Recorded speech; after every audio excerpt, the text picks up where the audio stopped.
Magandang araw po sa inyong lahat. Ako po si Vico Soto, Mayor ng Lungsod ng Pasig. Gusto ko pong ibahagi sa inyo ang isang isyung dapat nating lahat malaman.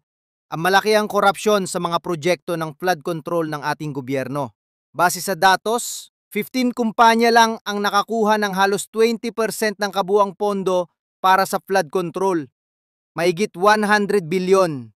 Dalawa sa mga kumpanyang ito, Alpha and Omega at St. Timothy, ay kontrolado umano ng pamilyang Diskaya. Nakita po natin ang 6 na yugto ng korupsyon.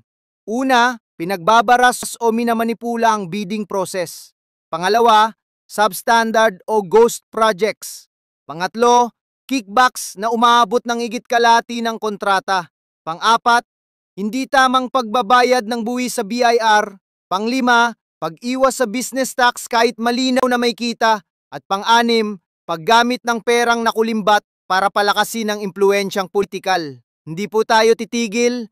Isusumite natin ang lahat ng ebidensya sa Pangulo at ipagpapatuloy ng Pasig ang kaso para mabawi ang buwis na dapat mapunta sa taumbayan. Sama-sama po tayong lumaban laban sa korupsyon.